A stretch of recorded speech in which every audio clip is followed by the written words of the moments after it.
All right, we're live. Hello, welcome back to UX Psychology channel. My name's Nick, and I'm here again with my friend and colleague, David Sipio. Hi, David. Hey, Nick. How you going? Yeah, all good, thanks, man. All good. How's it been in Melbourne? Oh, things are going great here, mate. It's bright and early here, 7 a.m. It's the middle of winter, and enjoying being on the channel again. It's so weird because for you, what time is it in the morning? Is it there? Well, 7 a.m. Right, so it's 10 p.m. here, and it's still like 27 degrees and something ridiculous in the peak of the heat wave, and you're freezing your nuts off in the early morning. Sorry. Anyway, how's your UX week been? Oh, UX week's been great, Nick. So exciting. Yesterday, I just recorded a podcast with curly questions on biases and design, which was fantastic, which should be live by the end of next week. And also, we released the next meetup, which is happening next Monday at Academy XI. And within 24 hours, not even, we've hit the max. We've hit 80 participants. And we probably can't offer any more tickets. So there is just a hunger for this knowledge. Yeah, I hear the same. Yeah. I need to do the same. I need to my next meetup needs to be larger. I think you should do the same. Try to go for 150, 200. I think so. But Nick, tell me, you had your first meetup as well. How did that go? Yeah, it was great. It was really good. Unfortunately, I should have planned ahead. I didn't realize it was a World Cup evening. So yeah, obviously both the Brits and the Aussies fully appreciate the religion of football, and so yeah, the World Cup, everything comes to a standstill. I also didn't really fully appreciate that there's so much dropout on the night at a meetup. So we got about, I don't know, somewhere between about 50 and 60 people, I think, maybe a touch more, I'm not sure. So the place was to hold 80. I had about 100 and 110 people lined up. And so in the end, we got to about 50 or 60. So yeah, quite a significant dropout, but some fantastic feedback from people that were there. Unfortunately, the video didn't record the audio. It's on Red Badger's site. If you look on YouTube, you'll find it. I'm going to re-record it on this channel with audio, obviously. I'll just represent it to camera so that our viewers can enjoy it and get something out of it, because I was quite proud of it. It's a really, really good starter. And actually, there's probably something there for everybody about personas. Great. So, yeah. That's awesome. What did people walk away with? Like, what was your key takeaway, the practical takeaway for people? Yeah, so what we did was I did half an hour of teach, where I just went through what these things are, what they're not, how you start creating them, how you start segmenting, and how you start putting them together. Then people had about half an hour to start sketching using their own brand or their own project primary persona in mind, to start putting it down. Obviously, it was more about we weren't going to be able to do segmentation, and I wasn't going to be able to produce a whole bunch of dummy data. So the exercise was about how are you going to structure your persona? What data does it need? One of the core messages was stop using templates, stop downloading other people's containers, create your own containers, free your mind. You can do whatever you want as long as it's holding valid insight. So it was great. So we got some really great things. I took photographs of them all at the end, and projected them onto the big screen, so people could come and just spend a couple of minutes or a minute or so just talking about their persona, on why each section was there and how it would help them express it. And so the idea was that people would then go back to work the next day and either update their personas or create personas, all kind of charged and invigorated with all the knowledge and the tools to do that. So I hope anybody that attended, I hope you're on the road to persona heaven. Joy. Anyway, that's that. Awesome. Let's talk about, because we've got to keep this moving. Let's talk about research stuff of the week. Yes. What people have loved your cone of knowledge from last time. So what have you got for us this week, David? Oh, this week, a little bit of behavioral design strategy. I'm going to show you a little bit about what we presented last week with the Melbourne Accelerator program. Just a sneak peek of a program me and my friend Will Egan ran for the Melbourne Accelerator program. This formed part of the behavioral design strategy. This is only a small part of it, but I'll just share my screen. Hopefully you can see this. But at the very high level, it's that the business and user goals need to match for continued success in any business. And I can't take credit for this wonderful quote, but Anders Rogers, the creator of UI Patterns, is fantastic. And I relied on UI Patterns to really help me with this workshop. I highly recommend you reach out to uipatterns.com if you want to know more about that.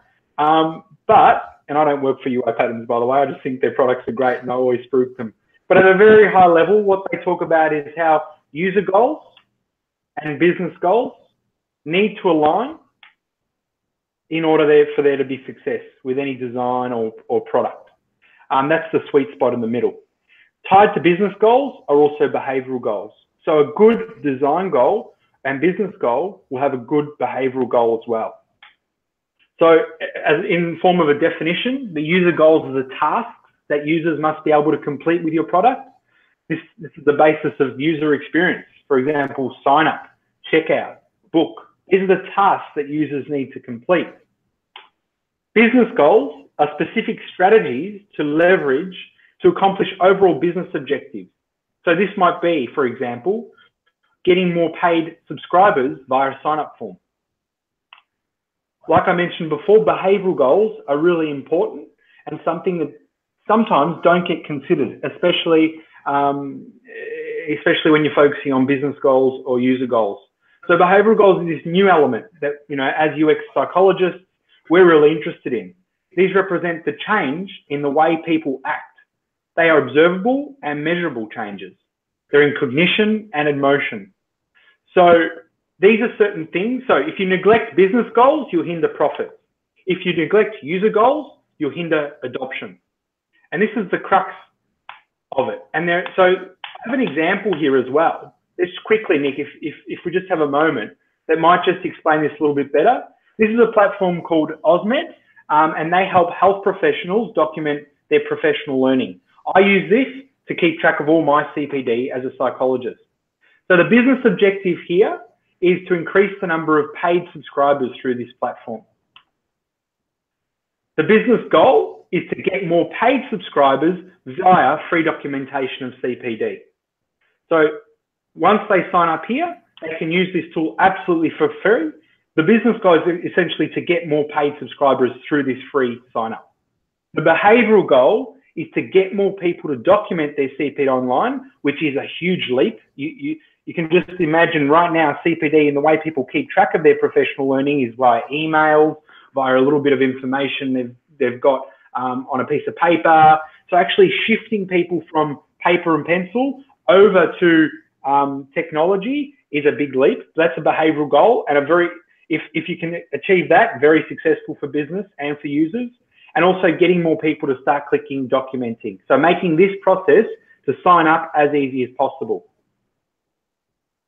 Very good, very good. When do I get to see this stuff? It sounds amazing. I want to hear it. Oh, Nick, I can definitely run you through this. It's just I can definitely show you this. Not a problem. Not a problem. For me, I mean, I can't say too much, but we're both currently working in government projects on our different sides of the world. And the needs of the citizen and the needs of the government is something that, personally I'm fascinated by, because government in the UK is amazing at working for user needs typically, or at least the government, the GDS, the government digital services, and the Home Office people that I'm working with, really very good about user needs. But it does sometimes fly in the face of government needs, and I'd love to hear, maybe not now, but I'd love to have that discussion another time of how do you reconcile, what happens when you can't reconcile and put them in the same direction because it just doesn't fit. We can talk more about that, and if other people have questions as well, I'd love to hear them. Cool. What have you got to share, Nick? What research have you been using this week? I woke up yesterday morning. There's been a big scandal in the UK about syringe drivers, and syringe drivers are effectively like an automatic syringe pump that infuses people typically with opiates and other pain-killing medications. To cut a very long story short, my master's thesis was all about that. In 2004, I was in my professor's study, office, and I had no idea. I wanted to do interface archaeology as my final year project, what do you call it, master's dissertation. And he said, have a look at that. And I picked up this machine. I was like, what is this thing? And he said, what can you do with it? It's been sitting there for months.